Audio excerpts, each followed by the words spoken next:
bien-aimés dans le Seigneur, je ne suis pas venue pour prêcher, mais je partage avec vous cette colère sainte pour que vous sachiez, nous sommes arrivés au temps où la lumière doit briller dans sa profondeur, dans son efficacité, dans sa totalité, dans sa plénitude, dans sa complétude, dans tout son pouvoir, pour que les gens sachent que sur la terre, il y a le peuple de Dieu qui existe. Bonjour et bienvenue à tous dans notre page magazine Réalité RDC Covid-19. Une question se pose. Serait-ce coronavirus ou coronavirus? Et pour vous aujourd'hui, nous avons reçu dans ce plateau une servante de Dieu, un enfant de Dieu qui va parler avec nous à ce sujet pour éclairer un peu nos esprits là-dessus, parce que les enfants de Dieu, nous avons besoin de savoir ce qui se cache derrière toutes ces choses, quelle réalité, quelle vérité. Et sur ce plateau, cet après-midi, nous avons reçu pour vous une servante de Dieu, un enfant de Dieu avec qui nous allons partager autour de ces sujets pour éclairer nos esprits, parce que nos esprits se posent beaucoup de questions et l'Église, l'épouse de Dieu, l'épouse du Christ, est dans l'angoisse, dans le stress et dans la peur. Mais nous devons découvrir de vérités qui se cachent derrière là-dessus. Et c'est pourquoi nous allons partager autour de ces sujets avec la servante de Dieu, la sœur Flore qui est au milieu de nous. Nous vous recevons au nom de Jésus-Christ. Merci ma sœur Naomi Angela Mbumba. Je suis très heureuse d'être avec vous sur votre plateau de Pleine de Grâce TV. Et nous saluons aussi à tous nos téléspectateurs, nos bien-aimés, qui sont d'accord avec nous autour de tout ce que nous voulons évoquer ensemble. La sœur Flore Makwala, pouvez-vous nous dire ce que vous pensez de cette pandémie? Pour vous, c'est coronavirus ou coronavirus, selon que les enfants de qui les Congolais le disent? Bon, comme je suis quinoise, vraiment, je suis de la RDC, Lokoma Kassi. Donc c'est tout à fait normal que j'adopte coronavirus. Parce que quand on voit la bande Kuluna passer sur votre rue, et vous vous direz que non, on va perdre quelque chose, on sera dépouillé. Parce que lorsque le Kuluna passe, c'est dans le but de vous dépouiller, c'est dans le but de vous enlever quelque chose. Et c'est ce que le Corona actuellement est en train d'agir ou de faire dans le monde entier. Il dépouille les vies. Il dépouille l'économie, il dépouille la politique, il dépouille donc tout le domaine possible. Et on ne sait pas le recadrer. Il sort d'où? De la spiritualité, seulement de la technologie, il sort de la science, ou il sort d'où? Alors, nous les enfants de Dieu, nous ne pouvons pas nous taire devant cette situation désastreuse qui ravage, qui nuit le monde entier et qui sème de perturbations, de bouleversements partout. Nous avons la réponse, et la réponse est la parole de Dieu. Et que pensez-vous donc? Serait-ce la volonté de Dieu ou pensez-vous comme toute autre personne? Parce que les rumeurs courent partout et tout le monde dit que ce serait juste un plan des hommes pour ruiner les autres, un plan juste pour détruire certaines autres personnes. Pour moi, je ne m'aurais pas vraiment être du même avis que les hommes, mais j'aime bien être du même avis que la parole. La parole dit, c'est Dieu qui crée l'adversité. Et il donne la prospérité. Il y a le programme, tout ce qui se passe, c'est dans le programme de Dieu. Rien ne peut surprendre Dieu. Mais ça nous surprend, nous les hommes. Parce que nous ne connaissons pas ce qui a été écrit et inscrit dans le journal de Dieu depuis l'éternité. Mais Dieu savait qu'il y aura un certain temps dans le monde va croupir devant cette déesse de Corona, devant cette reine de Corona qui viendra s'imposer pour étouffer la lumière de Christ. Le Seigneur savait. C'est pourquoi déjà il est écrit dans la parole, la peste et ses ravages, la contagion qui frappe en plein midi, la terreur de la nuit, les flèches qui volent de jour, la peste est dans les ténèbres. Donc le Seigneur savait, il a tout retracé. Mais nous les enfants de Dieu, peut-être pas nous seulement les enfants de Dieu, mais le monde entier ne savait pas à quoi il était exposé. Il devait retourner dans le secret de Dieu pour comprendre qu'est-ce que Dieu veut, qu'est-ce que Dieu attend derrière tout ça. Moi je ne peux pas dire, les hommes, oui, les hommes n'ont fait qu'interpréter la volonté de Dieu. Mais Dieu est au centre de tout parce que c'est lui qui est l'auteur de toutes choses. La Bible dit qu'il dira qu'une chose arrive sans que l'Éternel ne l'ait ordonné. C'est le Seigneur qui l'a ordonné. Bien que cela passe par les méchants, mais le Seigneur en est auteur parce que s'il n'en a pas voulu, en tout cas, désolé, il n'aurait pas donné l'accès. le Seigneur en est auteur. Et la Bible dit aussi, je connais les projets que je formais pour vous, les projets de bonheur et de paix. Mais comme nous pouvons le constater, Oui. que ce soit l'épouse, l'église de Dieu, les enfants de Dieu ou même ceux qui sont dans le monde, sommes tous dans les manques de paix. Oui. Et Oui. sommes tous dans la trouille, dans la peur. Alors Dieu aurait changé ses plans par rapport à ses fidèles, par rapport aux âmes qu'il aime tant, de vouloir souffrir juste cela. Le Seigneur ne veut pas notre souffrance. Mais le Seigneur veut que son peuple retourne à lui. Parce que toutes les nations de la terre appartiennent à Dieu. Ils n'appartiennent pas à un esprit quelconque. Tu ne sens pas que même les églises ont fermé. Tu ne vois pas que c'est... Il n'y a personne qui lève le ton. Il n'y a personne qui a l'audace de pouvoir écraser cette pandémie. Il n'y a personne, parce que quand elle arrive chez vous, elle doit vous ravager, elle doit vous écraser, puis elle passe. Donc, elle sème sa terreur. Elle démontre qu'elle est puissante, qu'il est puissant. Pourquoi? Parce qu'il y a des choses qui ont été faites autour d'elle, qui lui ont donné l'accès d'agir comme telle. Et c'est ça qui fait que les hommes se taisent. Mais hors dans la volonté de Dieu, tous nous devons croupir. Pas croupir, mais nous devons courber notre volonté à la volonté de Dieu, au programme de Dieu, et non au programme des hommes.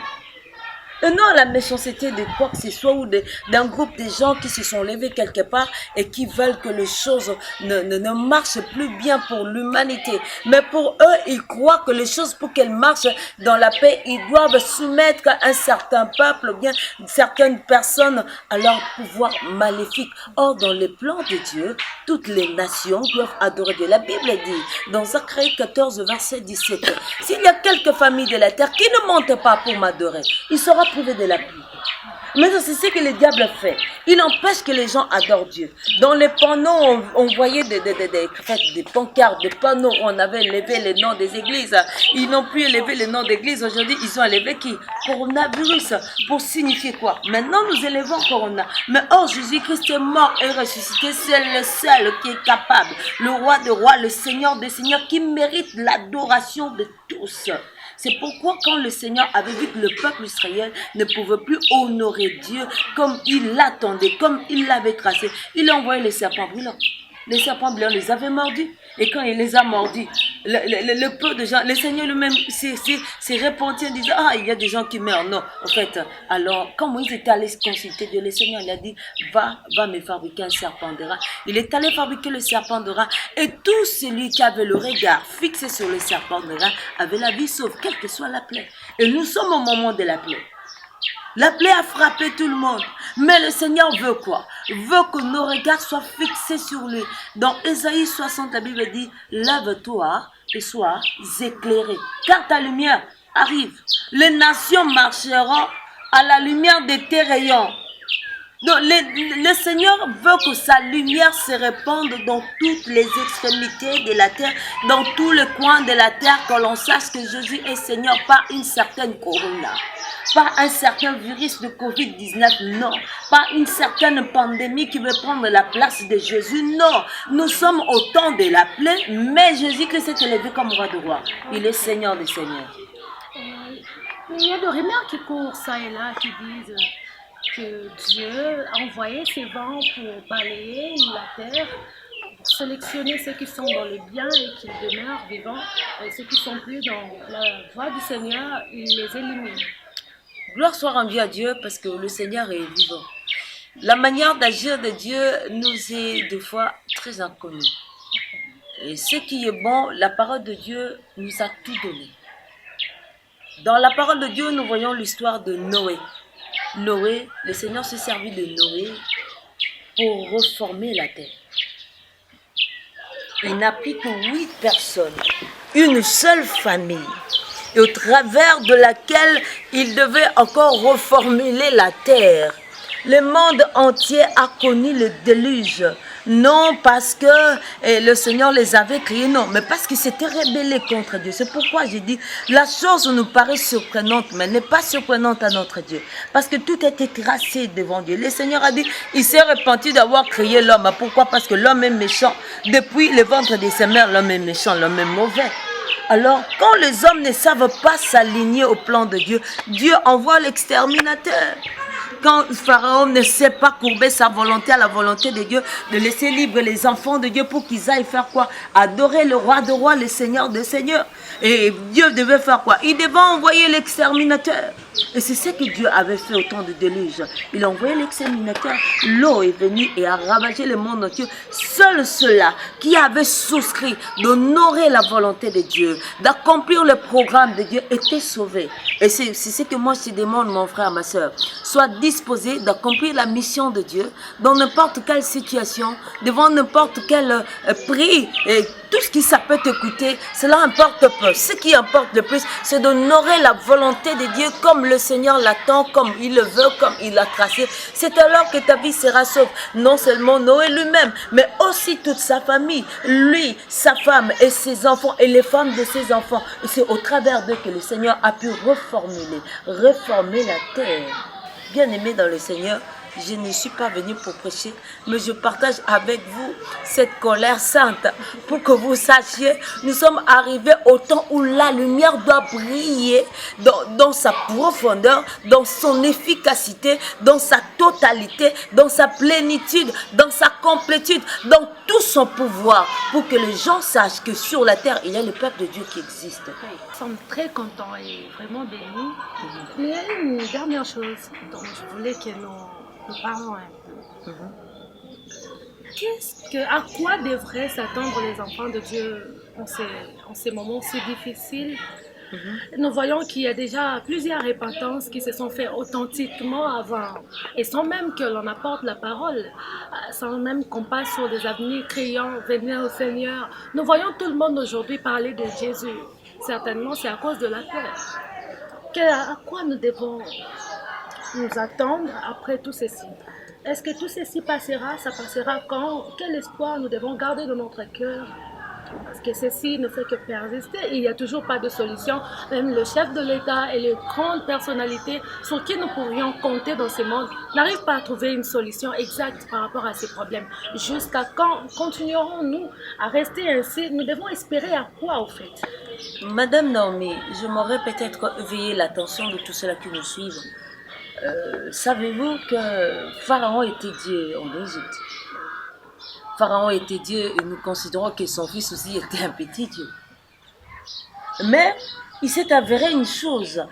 Mais lorsque le Dieu Tout-Puissant se levait d'accomplir sa grandeur dans la vie des enfants, de ses enfants, dans la vie des Hébreux, bien-aimés, Pharaon, dans sa fausse divinité, était tombé. Dieu a pris la chose qui devait faire sa force. Dieu avait ravagé Pharaon jusque dans ses poumons, dans ses entrailles. Il a senti que ça, c'est Dieu qui m'a giflé. Ça, c'est Dieu qui me frappe. Et il ne pouvait plus rien faire. Il devait laisser libre le peuple de Dieu. Notre attitude, c'est de retourner auprès du Seigneur. La Bible dit dans Isaïe 60, verset 18, on n'entendra plus de violence, ni des ravages dans ton pays. Pourquoi? Parce que la lumière de Dieu s'est levée en toi. Et lorsque la lumière de Dieu se lève en toi, tu te riras de la dévastation, tu te riras de la honte, tu te riras de tout ce que les nations, comment dirais-je, peuvent réunir comme attaque, comme, je ne sais pas moi, comme fléau contre toi. Parce que l'Éternel Dieu sera ton secours. L'Éternel Dieu sera ta force. L'Éternel Dieu sera ton appui. Même au milieu du désert. Bien aimé, quand je réfléchis un peu, Dieu a mis l'eau dans le désert pour Agar, une païenne. Et elle a grandi où? Dans le désert. Pourquoi? Parce que le Seigneur avait mis l'eau pour lui dans le désert. Bien aimé dans le Seigneur, si nous sommes enfants de Dieu, nous sommes arrivés au temps où l'eau doit jaillir dans le désert. Parce que le monde entier criera. Le monde entier va pleurer. Mais ceux-là de Dieu ne pleureront pas. Ceux-là de Dieu ne crieront pas comme les autres parce que nous appartenons à une race élue. Nous sommes un peuple acquis. Nous sommes un sacerdoce royal. Nous sommes appelés à accomplir la volonté de Dieu dans la lumière pour élever le roi de rois, de rois, de rois, de rois, de rois, le Seigneur des seigneurs, le Seigneur de l'impossible et le lion El Shaddai, Adonai Hashem. C'est celui qui mérite la gloire, l'honneur et la majesté. Les enfants de Dieu ne seront pas touchés. Les enfants de Dieu ne doivent pas craindre. Non. Mais nous voyons quand même les hommes de Dieu ou même ces enfants de Dieu-là que nous connaissons, mourir de cette pandémie. Qu'est-ce que vous en pensez? C'est-à-dire que le Seigneur les a laissés, ils font partie de ces gens que le Seigneur supprime parce qu'ils ont certainement péché. La manière de Dieu d'agir est tellement vaste, est tellement des fois incomprise.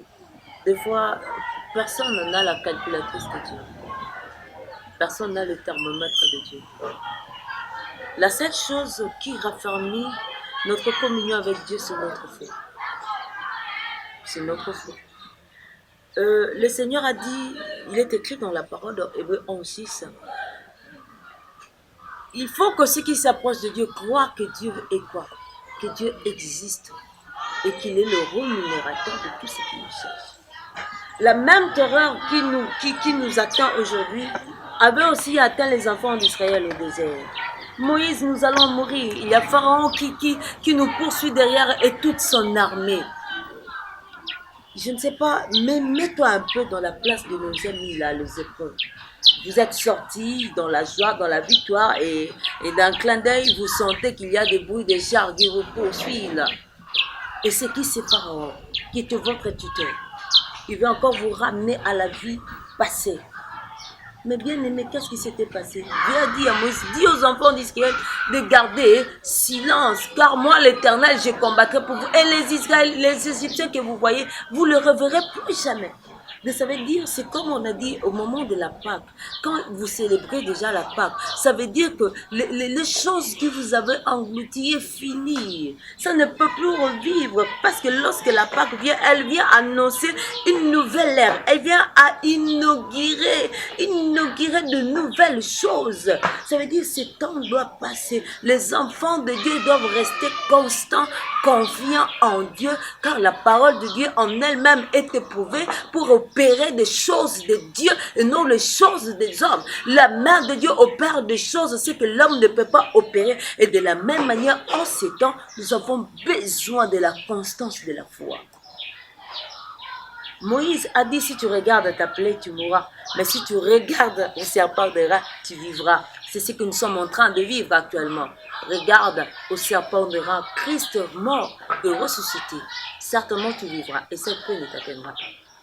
Mais regarde au serpent de rat et tu vivras. Regarde à Jésus et tu vivras. Il y a de l'espérance à tous qui vivent. Nous sommes vraiment bénis par votre présence. Que Dieu vous bénisse, servants de Dieu.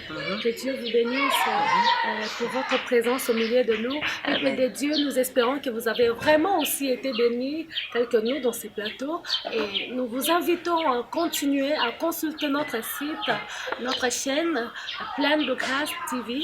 Et chaque jour, nous avons pour vous des choses qui vont vous édifier, vous fortifier, vous apporter connaissance et éclairer votre esprit. Voilà, un mot pour nos spectateurs. Qu'est-ce que vous avez à nous dire? Soyons constants dans la foi et soyons tranquilles parce que le Seigneur est au contrôle de toutes choses. RDC Zéloramakasi, jamais quoi. Jamais les ravages qui ravagent les États-Unis, l'Italie, l'Espagne. Et ça, les marins à RDC, parce que RDC, c'est un pays prophétique béni de Dieu. Et nous vous bénissons par la grâce de Dieu. Restez branchés sur Pleine de Grâce TV et abonnez-vous au travers de ces magazines Réalité RDC. Grand merci à Naomi Bouma qui m'a reçu et à mon frère derrière la caméra. Et grand merci vraiment à notre frère derrière la caméra, le frère Gabi Makwala qui nous a pris ces belles images. Et nous espérons que vous n'êtes pas déçus de nous. Et prochainement, vous nous suivrez encore et vous êtes une bénédiction pour nous et que Dieu vous bénisse abondamment. C'était donc pour vous votre présentatrice, votre servante de Dieu préférée, disons, la sœur Angela, Naomi Bouma. Et voilà. Nous vous disons bye. Bien aimé dans le Seigneur, je ne suis pas venue pour prêcher, mais je partage avec vous cette colère sainte pour que vous sachiez, nous sommes arrivés au temps où la lumière doit briller.